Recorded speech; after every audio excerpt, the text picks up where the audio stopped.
I will act my ass off. Here we go. What's going on, everybody? Not wasting any time. There he is, Ryan. Analyze this, Mr. Bond. My friend, welcome back. How are you?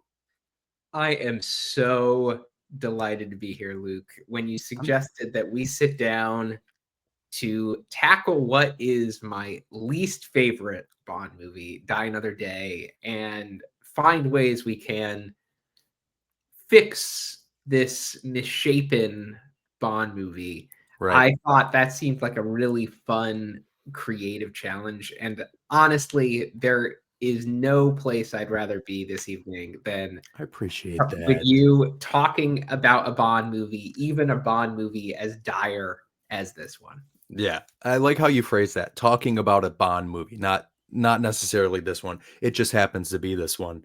Um, a pleasure to have you back. If you guys watched our last video together, it was a little bit of a preface to this video.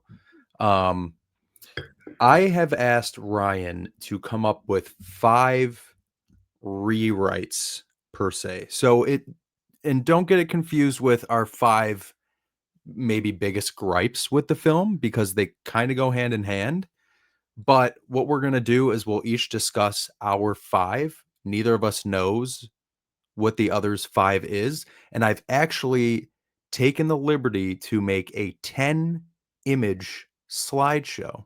So if Ryan happens to say any of said images, I will throw it up on the screen. If not, then I won't. But I'm assuming I've got most of them covered. With that said, Ryan is going to start with his 5th of 5. We're going to make it like the least heavy hitting change.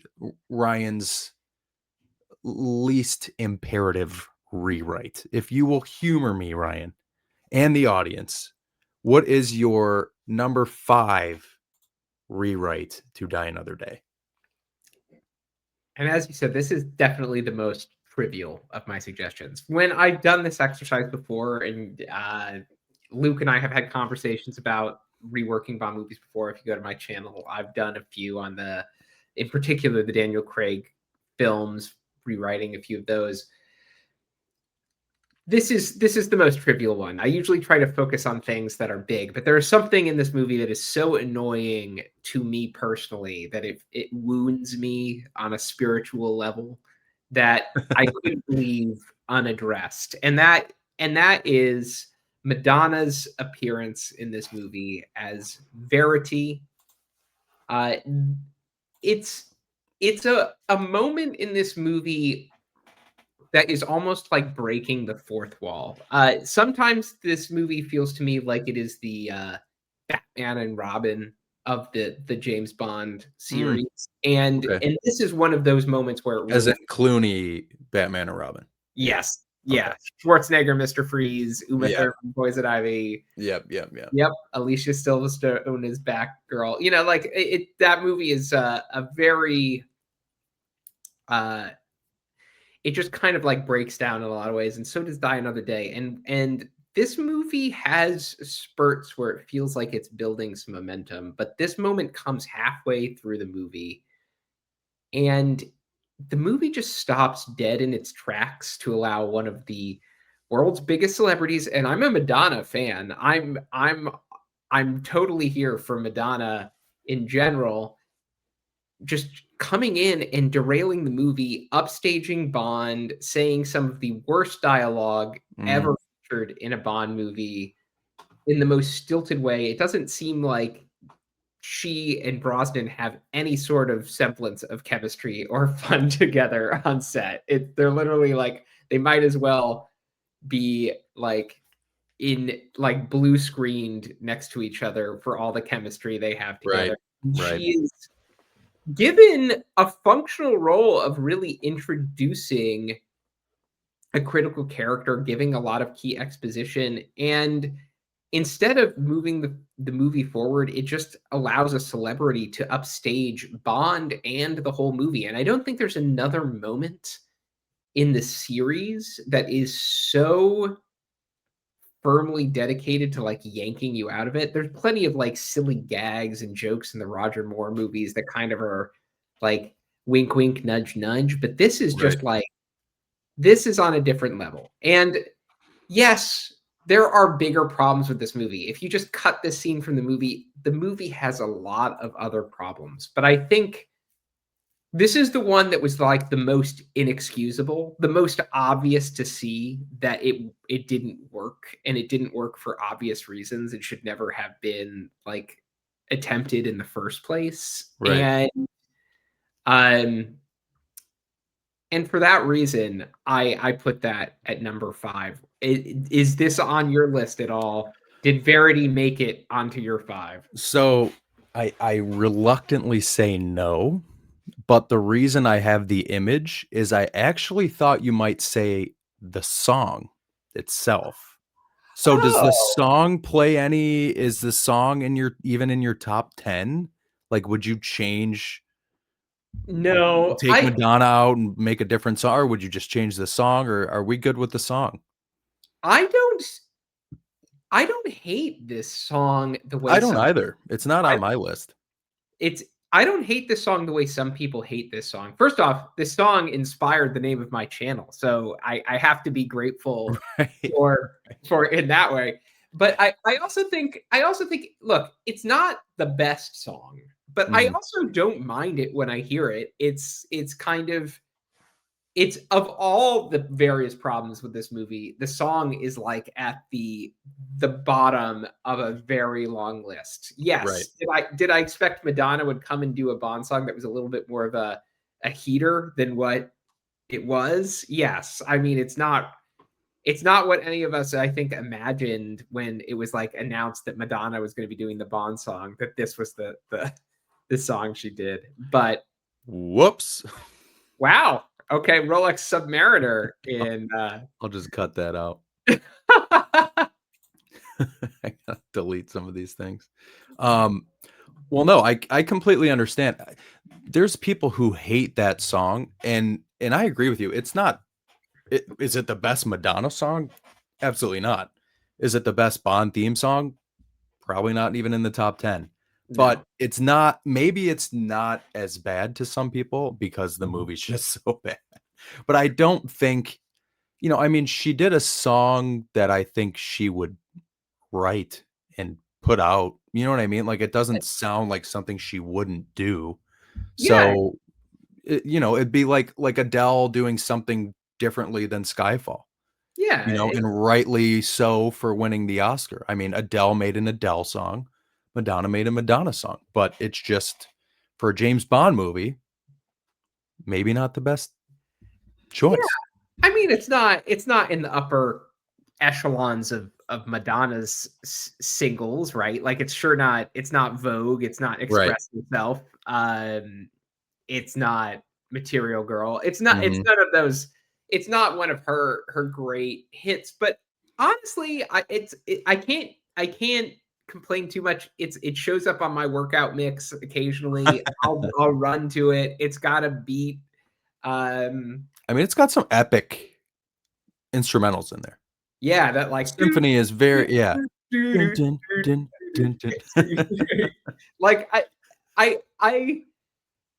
I I don't hate it. I actually really like it as an instrumental on some of those songs. I feel like Yeah. if David Arnold could have used that like hook in the score, it would have sounded great. I don't really mind the song. I do mind Madonna eating up minutes of screen time Yeah. in the middle of the movie. She's just somebody who she's almost too damn famous. You just can't put her in the movie. You know what I mean? You just can't.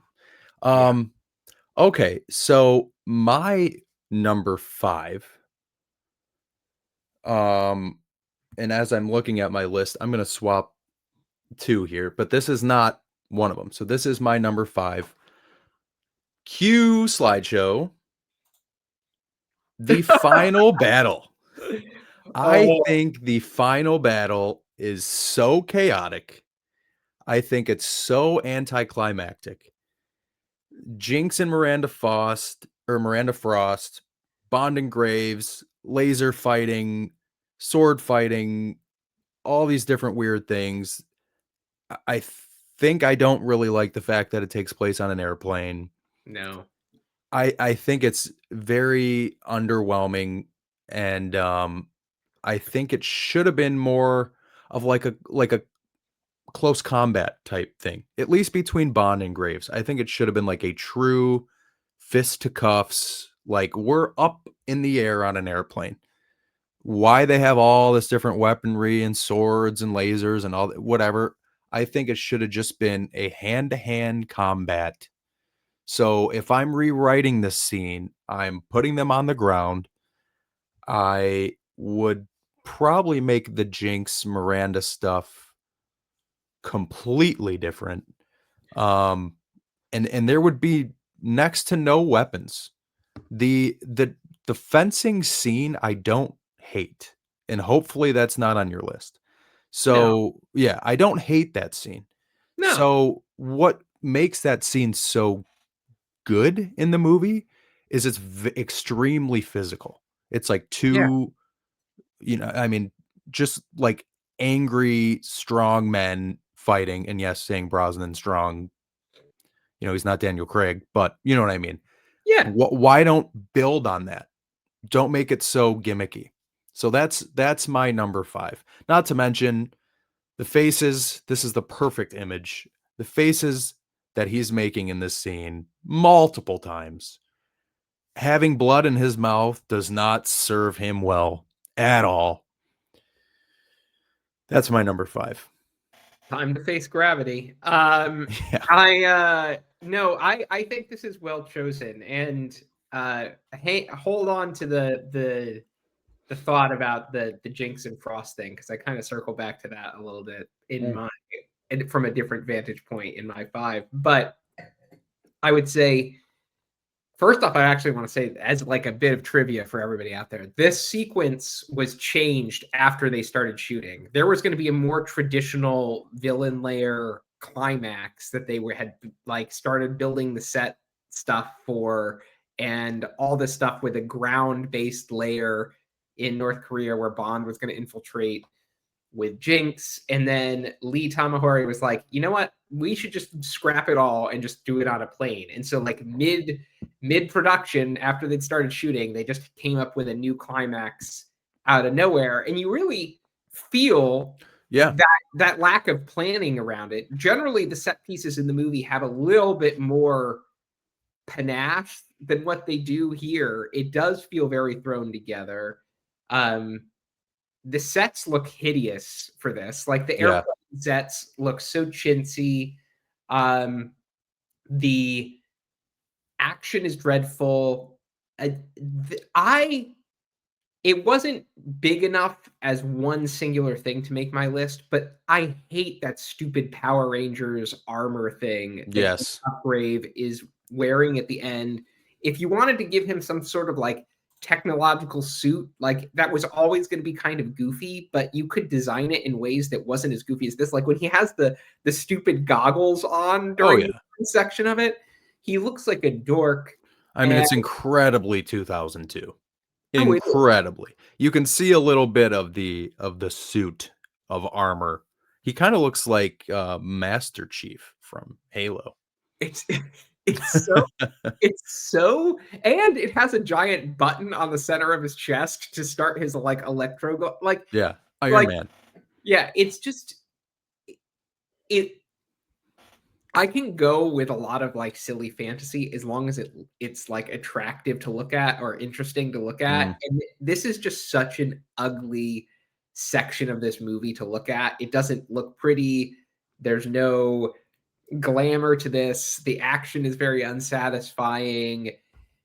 It's a really rough climax, yeah, and I would go as far as to say it's one of the.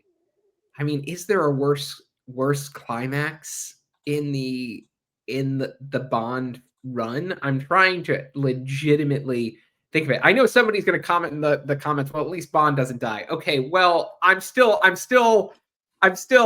to give. I would give No Time to Die the edge here, because at least the No Time to Die has like striking emotion and imagery. yeah, Yeah, yeah, yeah, yeah. like this. is just really, really dire. It seems like it's substandard for the caliber of blockbuster that a Bond Right. movie is supposed to Right. be. So it looks like we're both in agreement with our number fives, and yet also neither are on each other's list, which Yeah. is equally as interesting. So let's move on to your number four rewrite, and hopefully I have an image to follow. We shall see. So this is an interesting one because it's not one isolated change. It's just something that I always thought made made sense to do more with this than they did. So I actually think Gustav Graves and Bond have an interesting animosity between the two of them. Like they really like Gustav Graves really hates James Bond Yeah, and Bond really gets under his skin in a way that's very palpable. I think Toby Stevens does a really good job of just playing a villain who is just like kind of a really, dickhead. really, yeah, and just Yeah, really just he's just hates annoying. Yeah, he hates the existence of James Bond. I so my proposal is that I would change the entire structure of the Ice Palace section of the movie to be more of the classic sort of cat and mouse game between Bond and the villain that you see a little bit in think of the parody to like when Goldfinger Bond is kind of like on the farm with Goldfinger and there's just kind of like this sense of like Bond being in a location and occasionally talking with the villain and occasionally sneaking around and like interrupting right, stuff. Do a little bit of Bond sneaking around and things like that, but there's not like you have this amazing I say quote unquote amazing. You have this amazing idea of this ice palace set. I think it looks a little cheesy, a little bit Mr. Freeze, villain lair, Batman and Robin mhm, practice. yep, But in theory, it's a really cool idea that the villain would have his giant gala party in this ice palace place that you don't have like Bond and the villain sit down for dinner for like a classic Bond and the villain have dinner together scene where right, Brosnan and you can really just build up like a rapport between those villains. Instead, you're just going to have Bond go off and have the world's crappiest laser fight with a henchman named Mr. Kill. Like there is so much potential to really lean into the classic Bond villain dynamic. Like think of or like this the pair another parody instead of Goldfinger would be like the sequence at Max Zorin's stables in A View to a sure, Kill, where Bond sure, is kind of like sneaking around, putting up a front when he can, and the villain is just kind of like toying with him like like a cat playing with a mouse a little bit over the course of the story, just kind of like right. waiting for him to make a really big mistake. And I think that dynamic would be satisfying in one way is because I just love it when Bond villains and Bond really like get Intertwined. really good conflict going. But I also think it just resolves a lot of the issues with the section of the movie that I think gives everybody the most headaches, which is that like you get to the ice palace and then the movie just turns into kind of unstructured nonsense where it's just like one really crazy little stupid set piece after another. It's just Right, like here's a laser fight, here's Bond surfing on a wave, here's an invisible car doing shenanigans all over the place. If you really had just decided to root that in Bond being in his detective mode in a classic sort of way, it doesn't have to be elaborate. It can just be the same kind of thing we've seen Roger Moore do a bunch of times in like Moonraker or A View to a Kill or things like sure, that. It doesn't have to sure, be particularly intelligent, but just enough to really enjoy the vibe, let us enjoy the party vibes and just have fun with the dialogue. I think that starts to turn Die Another Day into more of that truly like classic Bond movie feeling that it's kind of trying to go for and really and really does kind of hit some of those beats. Like we talked about the sword fight, which I think the sword fight is one of the pieces of this movie that feels like it's still kind of silly and shouldn't see like everything in this movie, but is like, okay, that's something I wanted to see in a Bond movie for a while. Bond and a Right. proper sword fight, like that kind of momentum where it's just going to be a big, more cartoonish than usual version of the Bond movie template. I think that would have been something that would have really given this movie some more meat on the bones. I don't disagree with you. I think everything you see with the two of them, and I know you referenced the fencing scene, it Mhm. it plays off a different like grittiness than the Ice Palace whole, it's like they don't even barely cross paths there. He's meeting everybody but Gustav Graves. Yeah. Yeah, so and agreed. I mean, you've obviously got terrible set pieces.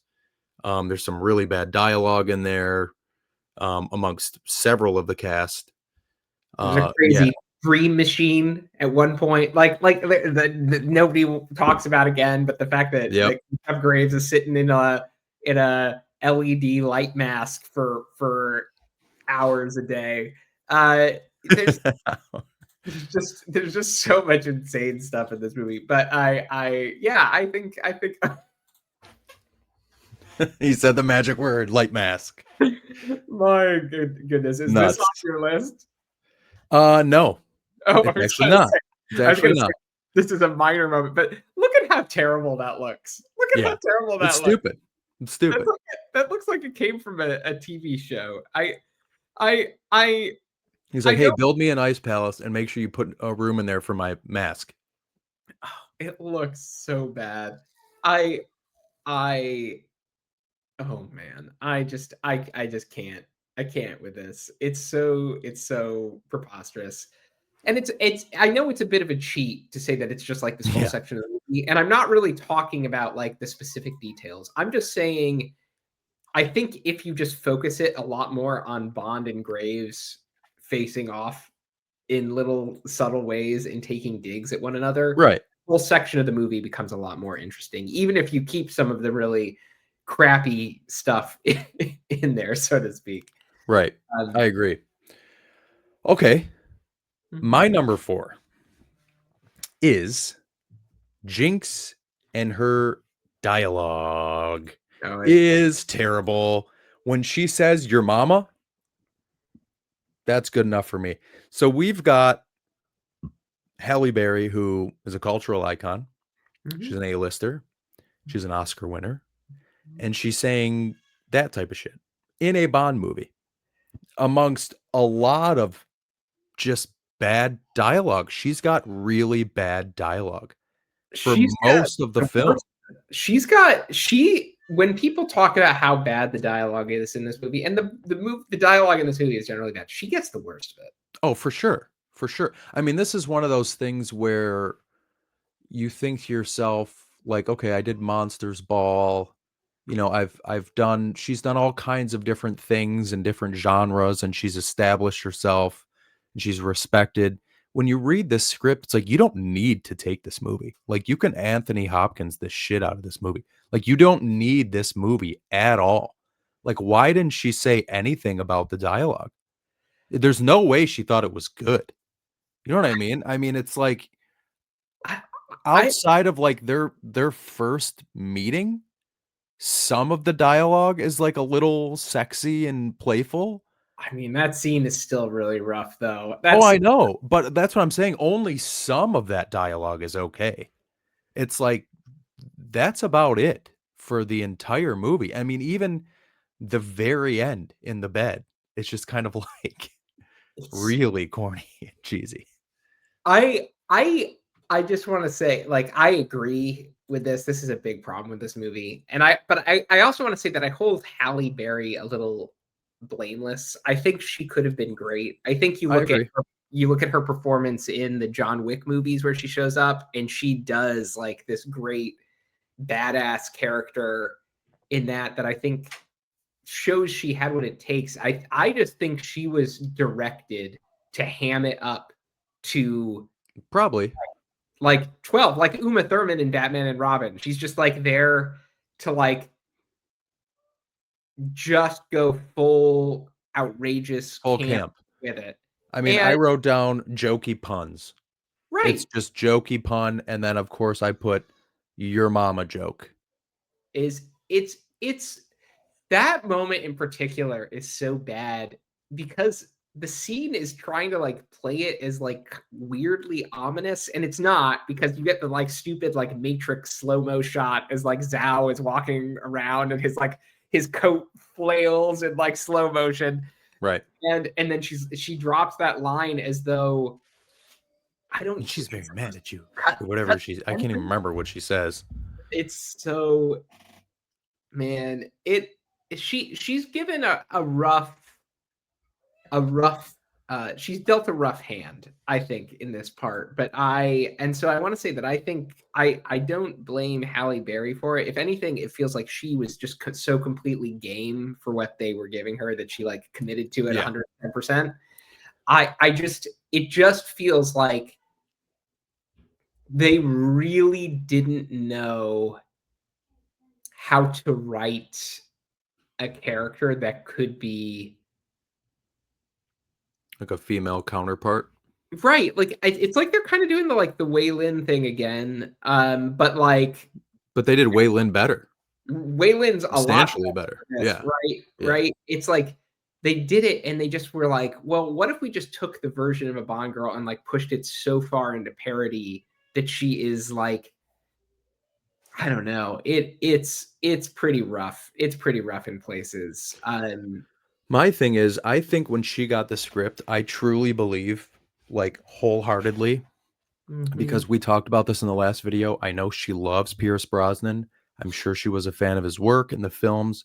And her version of the Dr. No scene, you can't, nobody will tell you she doesn't look unbelievable getting out of the water. She probably thought, I'm going to look hot as shit. I'm going to be in a Bond movie with Pierce Brosnan. I'm going to make a bunch of money. I did my Monsters Ball. I don't care.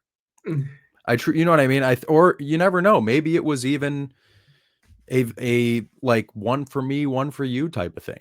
They really want you in this film. I know you don't love the script, but hey, it's James Bond. Do it, and we'll make Catwoman. I You know what mean, I mean? Like, I I don't mean, know. I don't know, but she was on top of the world when this came out. I remember the buzz Oh of it yeah, with her coming off of her award run for Monsters Ball and the excitement around it and the enthusiasm for her being a Bond girl. And I think she's a great choice on paper. She looks great. I think she actually has in the best moments in the movie, a good energy with Pierce Brosnan. I can see how they could get along, and I could right. see in another version of this movie them being a really satisfying pairing. I do kind of wonder what happened with the script a little bit. Originally, she was the villain and Miranda Frost was the good girl. And Okay. then when she won, started getting like a lot of notoriety for Monsters Ball, they decided to flip it because she was going to be the bigger draw. Right. And so they rewrote her character from being like the treacherous villain agent, she was going to be the bad agent and the traitor, to being the good girl. That I wonder what kind of got lost in translation. I wonder if the sassiness of her character was a lot about her being a villain originally, and that was like why she comes on so strong and is so harsh all the time in her dialogue, was that she's really like laying it on thick because she's the evil one. Um, I don't know. I Mm, don't know if like there was some sort of mismatch there, but one way or another, I think she knows her legacy is complicated on it, and she said she didn't get a lot of support or training on it. Like nobody really showed her how to like hold a gun very well on this movie, which is why she trained so hard when she was in John John Wick. Wick. So it just feels like she also just didn't get a lot of serious support on this movie in terms of shaping the character in a way that would have made sense. So Right. I don't know. I mean, but I remember when this movie came out, like she was practically like double star billing on the posters with Pierce Brosnan in America. I mean, it was Oh like yeah. them together, right? So this was this was a huge deal Yeah. when the movie was coming out. Agreement? Still in agreement. Yeah, we're I in don't think agreement. we've okay, so what is your we have now made our way to your number 3 rewrite. Moving along swiftly here. Okay. So I'm going to say there is a big thing here, and there is a theme of this because a lot of this touches back to one idea. These three for me kind of overlap, or let's say are like three planets in the same solar system orbiting the same sun. In terms Okay. of, there's a little bit of overlap between these, in terms of they're touching on the same broader pain point with this story, but it's about Miranda Frost, who I actually think Miranda Frost is a stronger point for this movie. I think Pike is excellent in this movie. She is one of the best parts of this movie. She is a um, great presence in this movie. Yep. And Beautiful. beautiful. Her character is one of the better handled elements of this movie in general. But I think her character feels really oddly unformed in a way that feels like it's part of the rewrites. And the real reason I think that her character needed a stronger arc throughout the movie is that this is a movie that starts with Bond being betrayed by someone who's in MI6, and he is accordingly imprisoned in a North Korean prison for over a year. Mhm. He is beaten up, and his whole mission is, I am going to find the person that set me up. That is what he says from the outset. He is going to find the traitor that threw him to the wolves. That's his whole mission in this movie. That's his whole personal agenda. Right. The answer to that is Miranda Frost.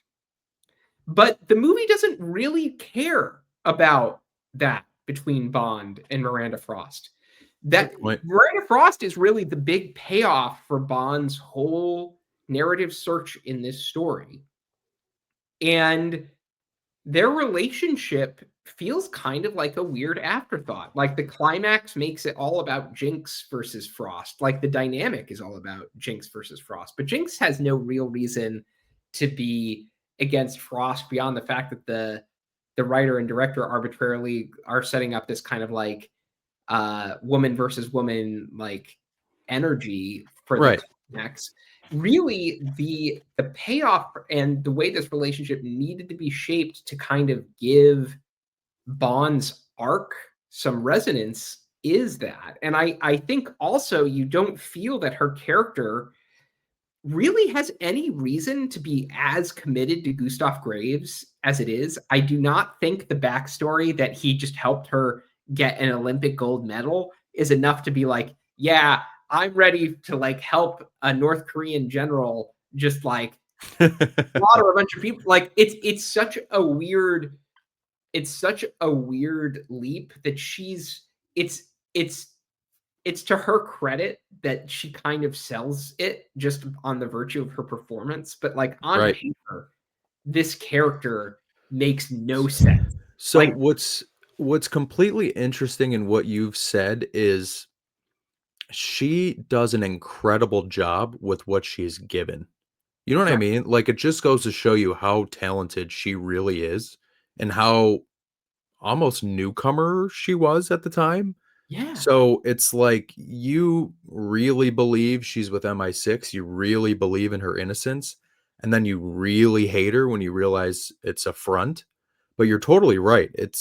That's the main point of the film for Bond, and it completely loses its identity. And then the fact that he's not even the person to take her on at the end is also very strange. You just see this like double betrayal, and he realizes it's now the second time, and it's just kind of like whatever, you know. whatever. Yeah, Jinx can take her. it's so Bond's reaction to that reveal is such a weird Isn't shrug. it just like a Yeah, he's just like he's just it's bizarre how much the movie makes such a big deal about Bond needing to find this traitor, and then just like throws that whole idea Right. Out the window. away. Yeah, as soon as Bond finds out about it, it's like he stops caring. It's very Yeah. strange. I like that one. I like, you know what what I like about that one, as you said it and as you explained your reasoning, it was it is so you looked at it in a different light than I did. I looked at her performance strictly. I went through each performance. I think Halle Berry's is the only not great one, and we both agree that's not her fault. Um, but when you look at it from essentially the initial plot of the film, and then the fact that it's a betrayal thing, and then it happens a second time to him, and you don't really see much um reaction. That's a really good one. That one is not on my list.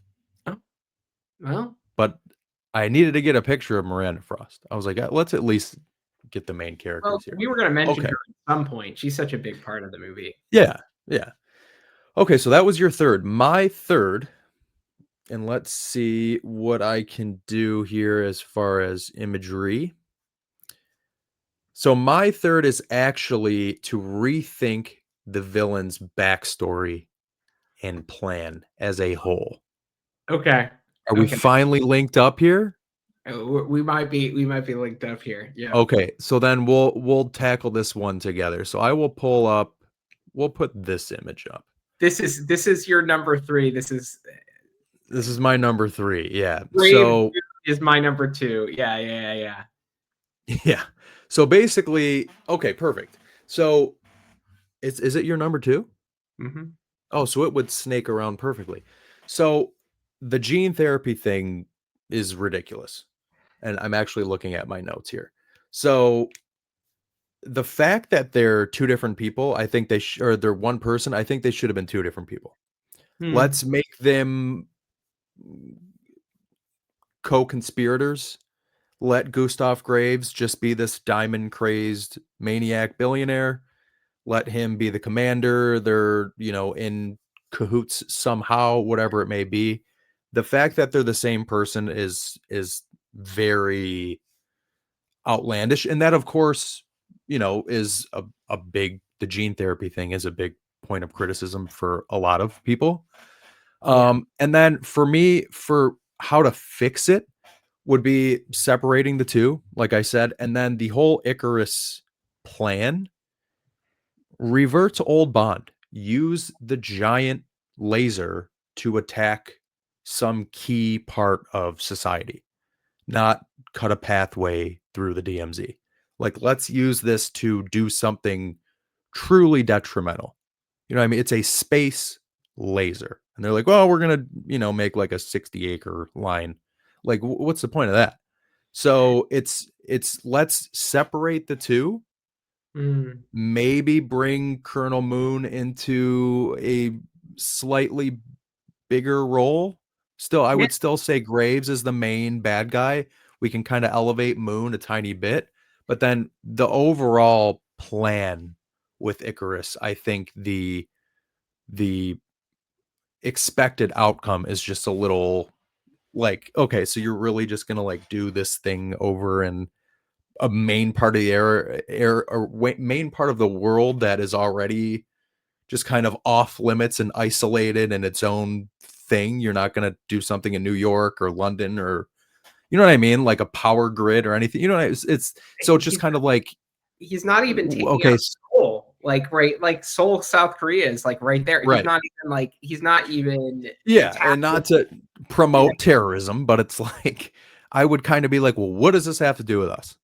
It's like the stakes aren't felt if it's just blowing up random mines in a Yeah, mine.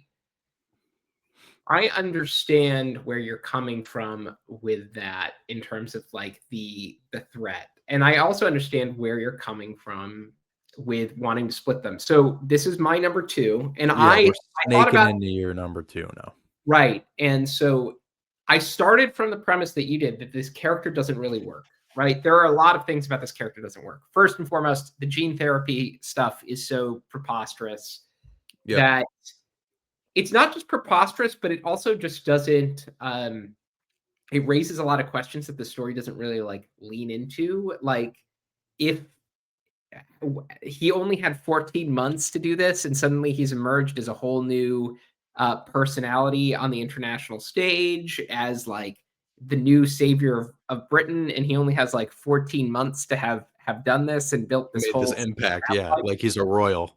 Right, like, and he's got a laser satellite that he suddenly built out of nowhere. There's a lot of stuff about that that doesn't quite click. And I thought about what you said. One of the ways to solve it is just to split the two of them, and I think Yeah. that would have been a clean solution. I've got no real problem with that, but I did want to go back to the original inspiration of Ian Fleming's Moonraker and see if you could take something from it.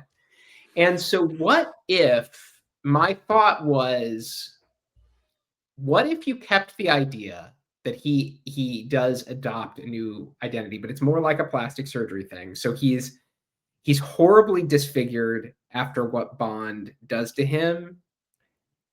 And he essentially, this is very convoluted, but I was just trying to make it work as best I could.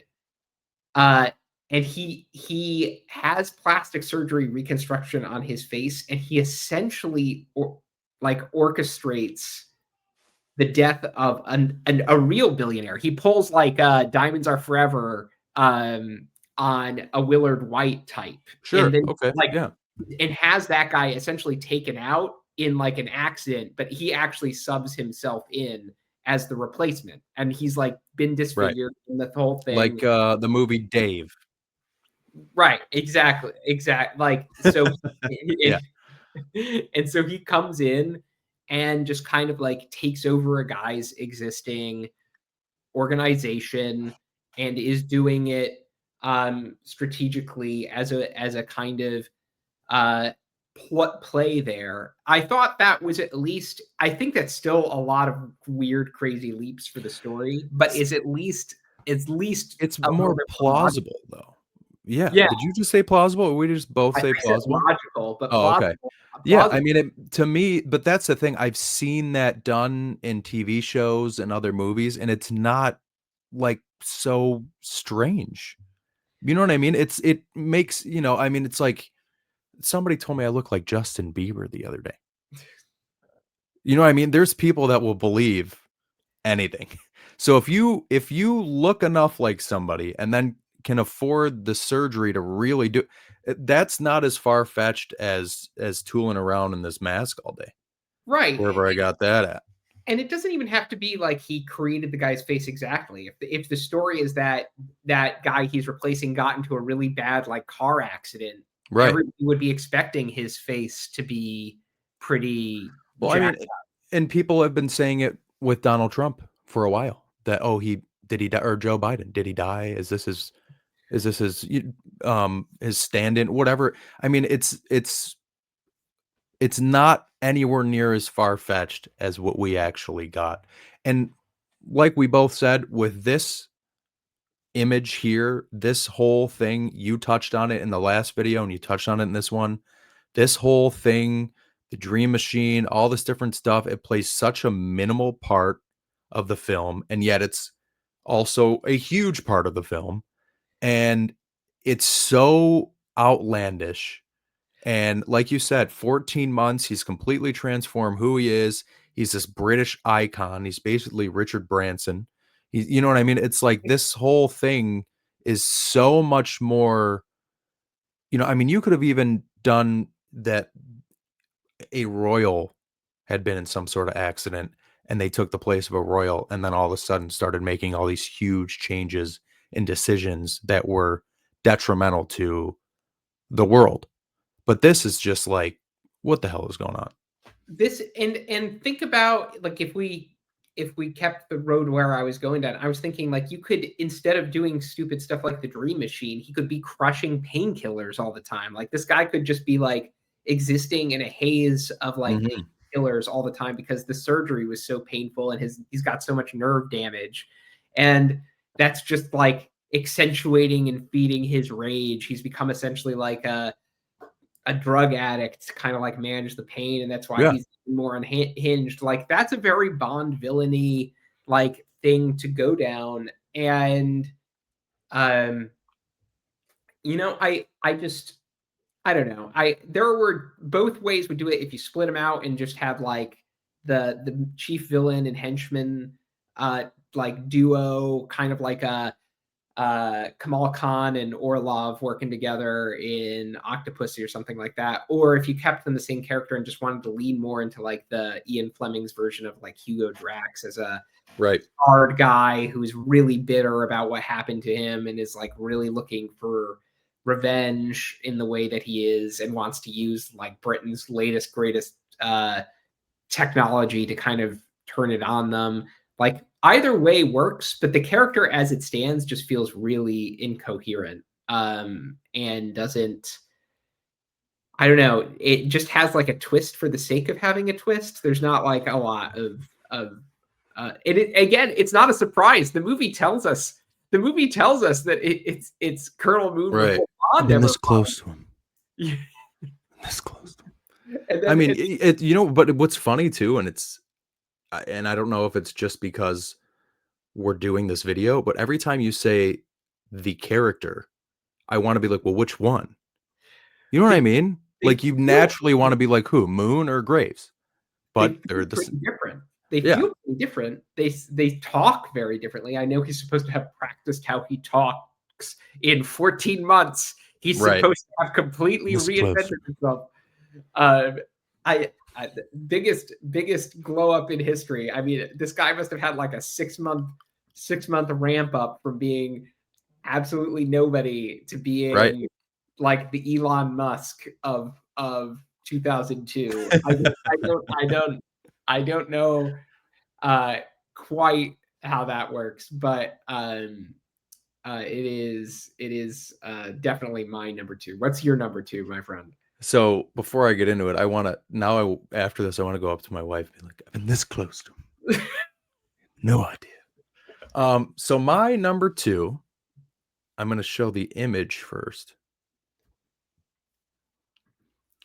So my number two is to unify the film's inconsistent tone. Mm. These two fellows are sadly to blame. They've done great stuff. They've done some bad stuff. Now, I said it in the last video. You've said it. 60 million people have said it. There's one tone all the way up until probably around Cuba. And that is what you've touched on. Dark, gritty, vengeful, right? But then it becomes very abruptly over the top and campy. There is no Roger Moore-esque, here's the plot with camp. It's like one tone, hard stop, new tone. That to me is insanely difficult to follow. I think it does very very much a disservice to the likes of Halle Berry or really most of the actors. Miranda Frost, her character is probably, or that character, I should say, that's probably one of the only ones that survives the entire time without any real, you know what I mean? It's just, it shows how good her performance is. And we touched on this with what one of your points was, that she kind of flip flops. She goes from soft, innocent to dark, gritty, betrayal. So what I would do is just maintain the grittier tone. That was the way the industry was going. That was the way these films were heading, just as a genre. So maintain that tone. And then to kind of loop back to my number 3 point with the villains, the twist is whatever, but it's not the best twist. You just said we find out extremely early on. Like, this isn't Seven. This isn't Gwyneth's head in the box. You find out very quickly, not at the very end. So it's kind of going back to number 3 and number 5. The final fight, it's so far from the original tone of the film. You've got the body armor and the laser up in an airplane. You've completely shifted everything, and it's almost like, and you touched on it too. You're being held captive by North Korea for over a year, getting brutally tortured, not giving up queen and country secrets, just taking it. No clue what's ever going to happen. Then you get traded. Things like that happen in real life. Even the way those scenes are shot, it's a very dark, moody, that whole thing. And even once he gets onto the boat, into the hospital room, it's still dark and moody. Even when he gets into the hotel room, up until he's with Rachel Grant, it's still like it's nighttime. It's just very dark. Everything is very dark and moody. And then it just shifts so hard. So it's almost like this, you start up here with the dark, and then it kind of goes away, and then you end on this really campy, weird, like plateaued thing. There should be a gif of me doing this. I don't know what anybody would use it for, but that is my number 2, which ties in nicely to my 3 and 5.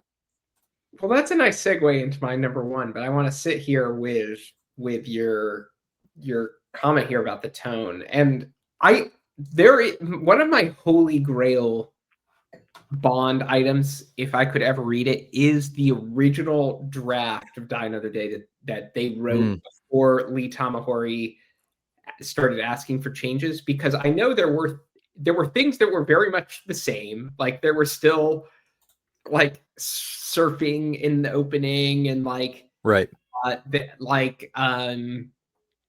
different details that were very much the same, but there were also things that were different. Like Michael Madsen's character was a villain in that first version of it, alongside with Jinx, who was working for him as a villain. Like, I really also not thrilled with his casting in this. Sorry to cut you off. Not thrilled with his character either. He's rough. He's rough in the movie. There were a lot of things that were different, right? So the invisible car wasn't really fully invisible in their version. It was just kind of more like a camouflage thing from a distance. There wasn't a car chase in an ice palace. It was over. Originally, it was going to be like in the hot bath steam pits. Like they were kind of like going in and out of the rocky areas, and then they eventually decided to do it inside the ice palace. So there was a lot that was different about their original version, but also the same. And I want to know how much the tonal inconsistencies were there from the start. Because if you look at The World Is Not Enough, which they had a big part in laying out the groundwork for, there were also tonal inconsistencies in that movie in a way that was not as pronounced, let's say, in Die Another Day, but was still pronounced in their opening version of The World Is Not Enough. We had him with going like in the chase. It wasn't a Q boat. He was flying in a jetpack, which would have been the goofiest thing we've ever seen. Right. So I really want to know what the tone was of this movie before it just kind of like completely gained momentum and kind of went way off the rails. But the tonal inconsistencies is a big problem in this movie. It starts off, I don't know that it ever goes like as dark as something like License to Kill does in the way that like that, but it felt like it's writing checks that the rest of the movie definitely doesn't cash in the way of, this is a story about a Bond disavowed who's getting ready to like go out on his quest and get answers for himself and justify who he is in this landscape. And they just abandon that wholesale in the second half. And it's pretty wild how much that happens. I mean, there's some goofy stuff that happens before then. Let's be honest. Like the gene therapy comes in pretty early. You know, there's silly touches along the way, but like the leap from that to James Bond CGI wave surfing is like a pretty big pretty big leap. And Right. and then you have, you know, the villain in a Power Ranger suit with an electricity glove at the end. Like when you're watching Bond surviving torture in North Korea, you're not like, oh, this is going to end with Bond fighting a Power Ranger man at the end. Power Ranger man. It's not what runs through your head. And in some ways, I kind of like one way I have sometimes tried to give Die Another Day credit is that it's just like the kitchen sink Bond movie. It's like you get all the Sure. tones. It's every Yeah. Bond movie in one, and so you get Bond at his most ridiculous, and then you get Bond at like his extremes, but it really doesn't work. And that brings me to my number one. So I think that's a good segue into my number one, and that is you cannot do this setup that this movie does, and this is kind of related to tone, but it's more about like narrative payoff and then not pay it off. You cannot have Bond go into North Korea for 14 months, right? I think that's the time frame they settled on in the movie, 14 months, and then not have that have real narrative payoff for the character. And the movie treats it, and even early on, it treats it a little bit too flippantly, I would say. Like I like the bit where Bond goes right into the hotel and is suddenly like right back to being Bond. I think that moment is perhaps my favorite moment in the movie, like Bond just walking into the hotel looking like Robinson Crusoe, and then like, and then flash forward, and he's got his armor and uniform back on, and he's ready. Just Brioni all over the bed. It's the coolest thing. It's the coolest. I love that so much. But the fact of the matter is that he does not have in this movie serious like aftershocks from this. Like this experience doesn't change him as a man in any way.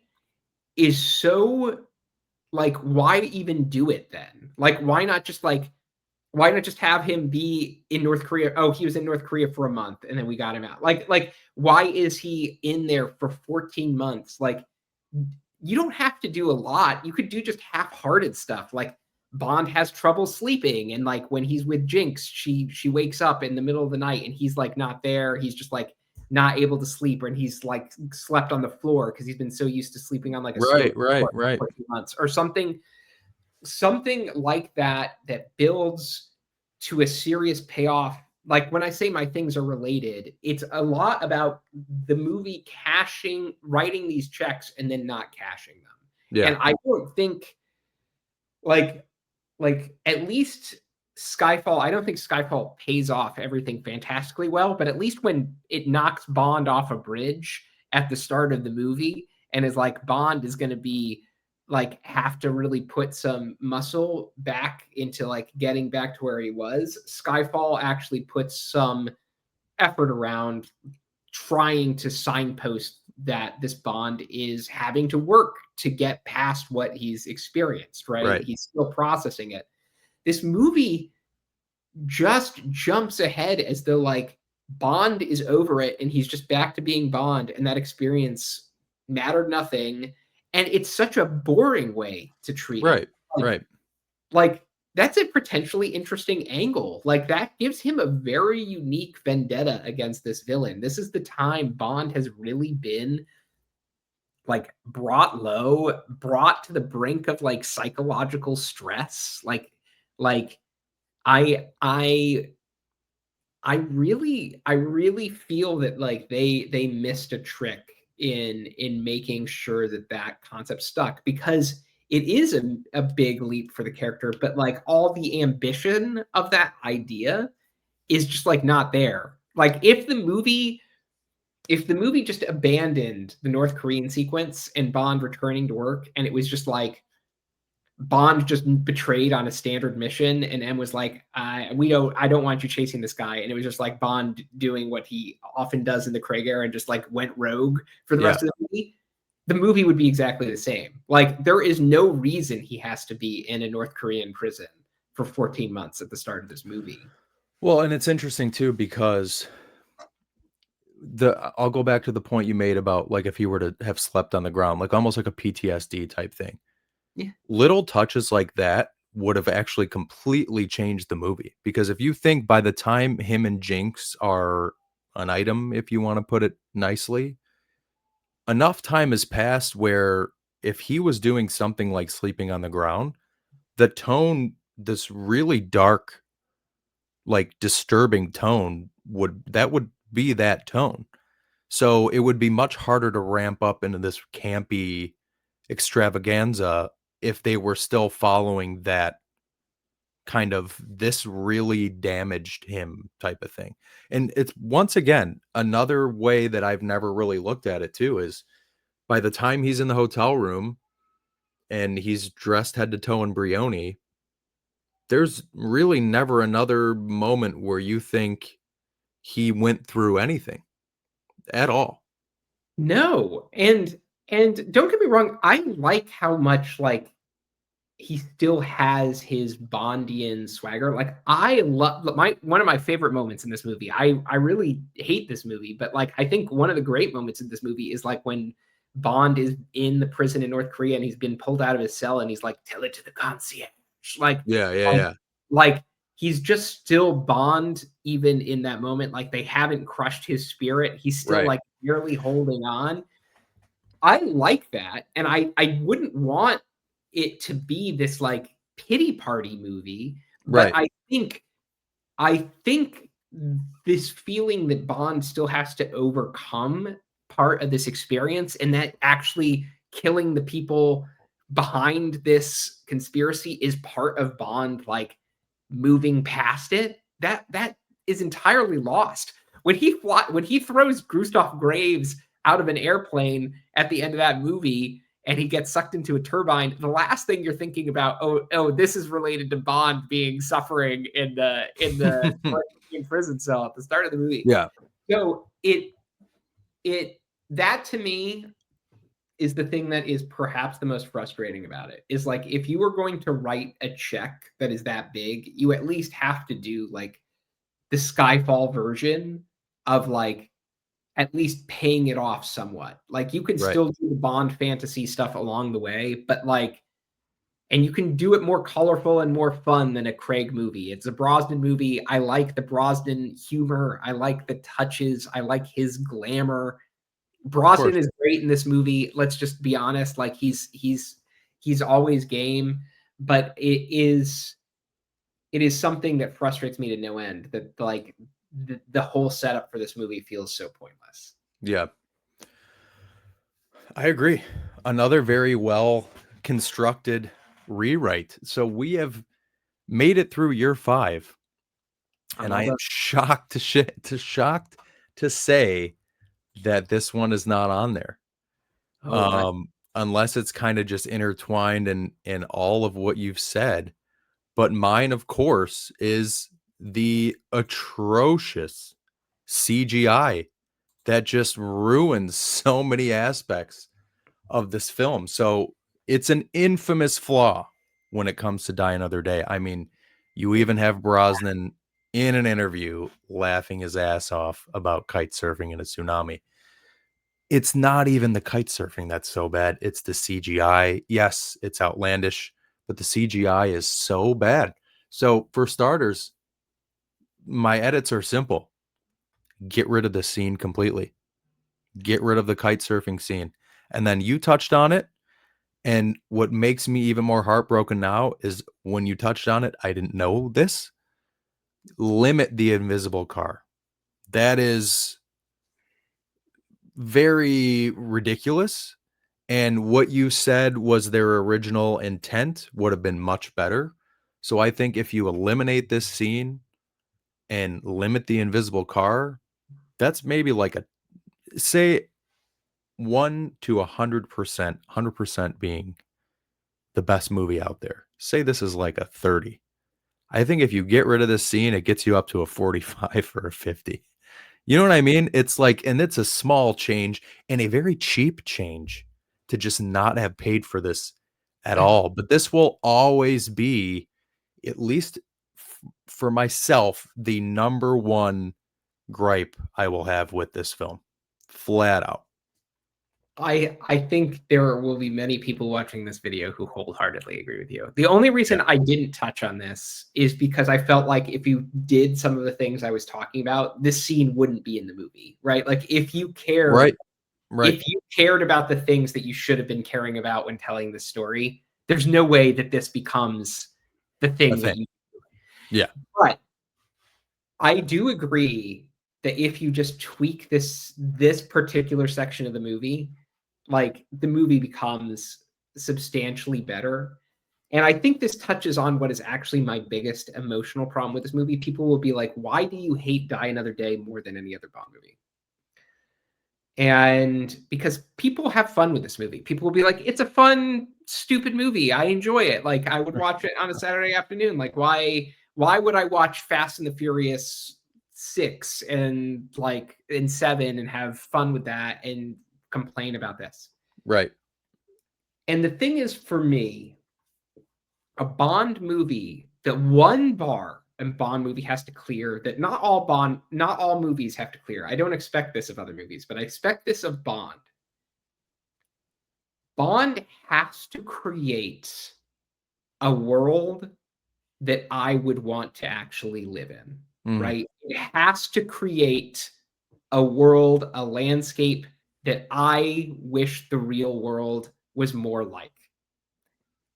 I do not look at this movie at any point, except maybe for when he walks into the glamorous hotel at the start of the movie, and maybe some of the scenes in Cuba, and be like, yes, I wish I was in this world. I wish I was there. I wish I was experiencing this. This movie feels so garish and harsh and tacky. It just feels tacky and cheap. And that's the last thing a Bond movie should feel. It should feel lush and luxurious and rich. And the CGI you're pointing out here is just like the most crystal encapsulation of it. It's like you took all the tackiness in the entire movie and just distilled it down into diamond form. Right. What is wrong with this movie? That scene is so ugly to look at and so fake and so unexciting and so uninteresting, and not in a million years is that where I want to project my imagination, my daydreams into that space. Right. I really think that's where Die Another Day really feels as like a quote unquote Bond movie. The one thing a Bond movie needs to have is a sense of, it can be corny, it can be cheesy, but there has to be some sense of elegance somewhere in the movie. Right. And there is not a sense of elegance in Die Another Day. Well, and I think what they do so good with the Bond films is create that escapism. And when you're looking at something so fantastically fake, it's very difficult to mentally escape to that place. But if it was a car chase in a $100,000 Aston Martin in the streets of, I mean, anywhere, St. Petersburg to Brazil to San Francisco to, Capri, whatever it is, it would be 10 times more fun and relatable. And God, I would love to visit that place. This is just like, let's make this movie hyper fake. And then you bring in Power Ranger Man, like you said, and he's just the dumb cherry on top. And it makes me so sad because you watch the behind the scenes footage, if you pull it up on the Blu-ray disc, and you're watching Vic Armstrong, the stunt coordinator, film this gorgeous car chase stuff on ice. It's the same ice where Christopher Nolan goes and films like Batman Begins, where it's Ra's al Ghul and Bruce Wayne sort of fighting on the ice. Like, it's a gorgeous place, and you're seeing real cars drive on the ice. And then by the time you get to the movie, it doesn't feel real anymore. That the look of the film is so artificial. The editing is so weirdly like, let's play with like the Matrix speed ups, slow down techniques. And I even want to say this. I love David Arnold, but I think even David Arnold's music for this movie is really harsh in a way. It's very forgettable. Right. It's very harsh. It's very like shrill. It's a lot of blaring horns without a lot of like really great Strings. Strings. I mean, it's echoing the movie. It matches the movie, right? Like David Arnold looked at the movie's energy and matched it, which is what a composer is supposed to do. I'm not It's not his fault either. Yeah. It's not his fault, but I would say like there's just not a place in this movie where I inject myself and say, "Oh yeah, I really love the vibe of Die Another Day." Yeah. Well, and that's what's interesting too, is because when you're looking at it from the sense of the best parts of the film, if you're talking the first 45 minutes to hour, most of it's pretty dark. And I don't see many people saying, "Yeah, I would love to go tour a prison in North Korea." No. You know what I mean? So it's like they're jokes aside, it's like the best section of the movie also has none of those desirable locations. And it's also filmed, and I brought this up earlier, tonally and cinematically, it's so dark that it doesn't exude. It's like almost like Casino Royale, the very beginning is so dark, but it's in black and white. Right. So it really matches the tone. And they did that. They kind of captured that in the beginning where it's just dark and rainy and wet and gross and everything's, just not sunshine and rainbows. So no, you wouldn't want that escapism in that part. But like you said, I mean, to me, that's the scene when he walks in the hotel and there's all the Brioni in there. And Rachel Grant, we can just shout her out 'cause she's the sweetest. That whole scene, that sequence is the same type of scene to me in Tomorrow Never Dies in the bike shop when all the gadgets appear. It's like, here's Bond thrown in your face. Because for me as a kid, what's Bond? Watches, cars, guns, Suits. clothes. Yeah, Yeah. so it's like you're seeing here he's got all of the most expensive stuff laid out on the bed. He looks incredible. Like there's the Pierce Brosnan we love. But then in Tomorrow Never Dies, it's like look at this wall of all the guns that the P99, the PPK. Here's the Omega. It's like it's kind of like this. I wish I had a room full of Briones. I wish I had a wall full of watches. Outside of that, there, like you said, I mean, there's some sequences in Cuba that show just how beautiful the water is, and there's some good sights. Sure. But outside of that, a There's little not bit of London. Yeah, and I will say I will shout out in the Cuba sequence. One joke I always loved is like when he's like, "I will need a fast car," and then it cuts to him driving the old Ford. Yeah, Yeah, it's that like there are touches there that are pretty, and the only location I would really want to visit from this movie, really speaking. Some people love to go to the door where he goes to the underground in London, right? Like that's yeah, become like an iconic Bond stop, and but like is maybe the Spanish locations where they filmed fake Cuba, right, yeah. for this movie. But even then, it's not the same. I've gone to Cuba twice. I've been lucky to go to Cuba twice. So it's like going to fake Cuba feels Right, feels feels like right. feels like Star Wars Lake Como. yeah. It's really like Yeah, it's not quite the same. And Bond movies fake locations all the time. I'm not saying that, but sure, like sure. it's just it's not the same. And even then, Cuba ends up mostly being like these sets, right? It's like Hmm. this island complex they built that, like it's different. I don't know, man. I didn't mean to turn. We just fixed Die Another Day, and now here I am trying to bury it again. Well, But it is there the case. was It is the case that people keep trying to like redeem Die Another Day and try to have it give it its like redemption tour, and I'm like, right. no, this is a black mark on the black stain on the Yeah, franchises. yeah. And somebody commented on our last video. I think I made a remark like Brosnan was bookended with bullshit by, and not Goldeneye. I'm saying the Remington Steele whole fiasco, and then here's your send off. And I firmly believe that. And I think even just for that sense alone, he deserved a better film. And one tiny little tidbit that I didn't mention, I love the London calling scene. I think that's a very good scene. When he's on the plane, he's sitting in first class. He just Oh, looks incredible.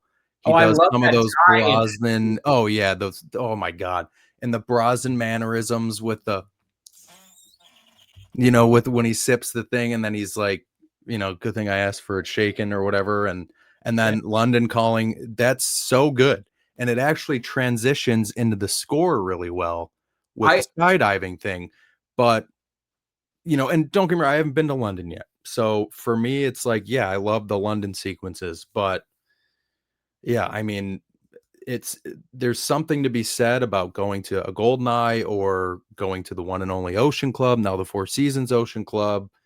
And it doesn't need to be tropical either. Like, trust me, I want to go to London, I want to go to Spain, I want to see yeah. a lot of these locations. Matera is not, your Amalfi Coast, Italy, or your Lake No, Como, but I would but die to go to a Matera.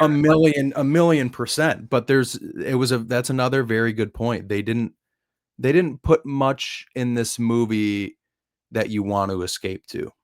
no, they don't. And actually, it's interesting that you brought up Brosnan's dissatisfaction. So not everybody not everybody knows this, but like it's published in the book. It's in the Some Kind of Hero book, which I recommend people read. It talks Mhm. how much Pierce Brosnan disliked working with Lee Tamahori. He was so mad working with Lee Tamahori. He walked off set one day and was just like so mad Yeah. on this film, and it was so far from what he wanted. He had really pushed to get John McTiernan, who he had worked with on Thomas Crown Affair remake, he wanted him to do a Bond movie, and that would have been like the perfect blend, but like that Mhm. wasn't the direction they were going in at the time. And he was not having a good time on this movie. So it does feel that's another thing that where I feel for Pierce Brosnan. He kind of knew that the series had kind of veered off from what he had been wanting to Yeah. do.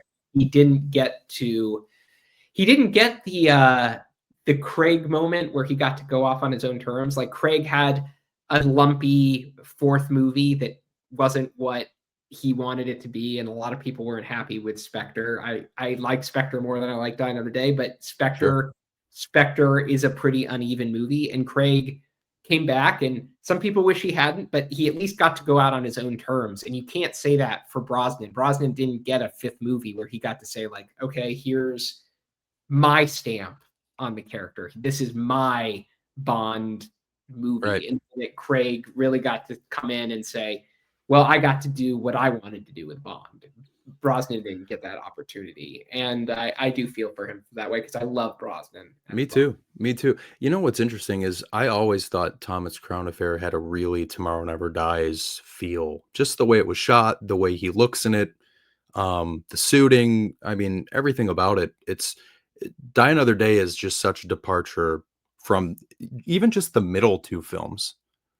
I It, mean, Goldeneye was mid 90s, so it's, obviously you had a little bit of the style change and the world changed, but there seems just like a really drastic jump between The World Is Not Enough and Die Another Day, just in every aspect of it.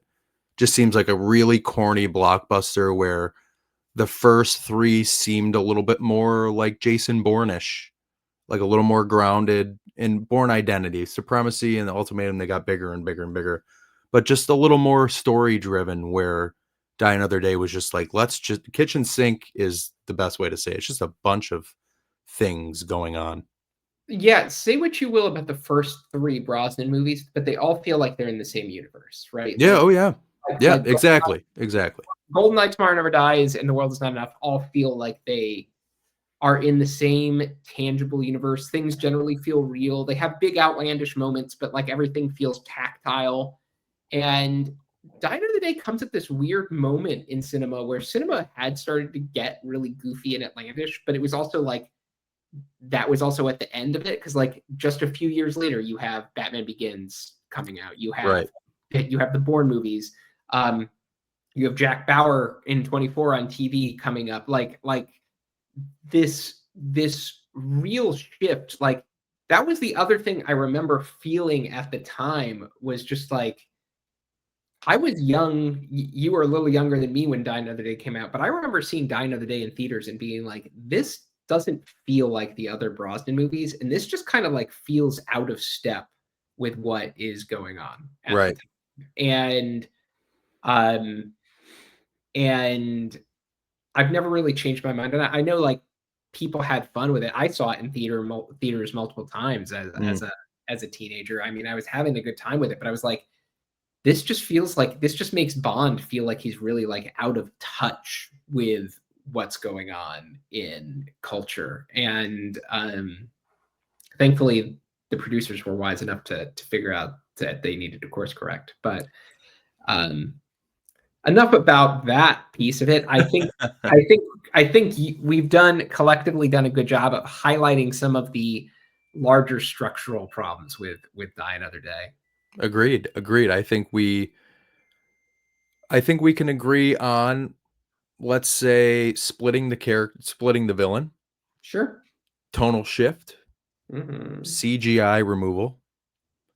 Let's see what else. Maybe. Madonna cut from the film. Well, I think that's like a no-brainer. I mean, Yeah. like, I'm sure I hope you do get one comment from one person who's like, "No, I love the Madonna scene," because I actually want to hear them explain it if there I is mean, she one. doesn't look bad. She definitely doesn't look bad, but that's about it. That's about it. Yeah. And I think the one thing that I'll die on the hill is like you just gotta make, and this is tonal shift maybe, but like you just gotta make Bond's capture mean something in Yeah. this. Well done, as always, my friend. Another great chapter in our partnership here. Ryan, Analyze This Mr. Bond. You can catch him on YouTube, Analyze This Mr. Bond, and Instagram. Same handle. Thanks as always, buddy. I appreciate you. Thanks, Luke. Thank you I'll guys. And we will catch you on the next one. Thanks, man.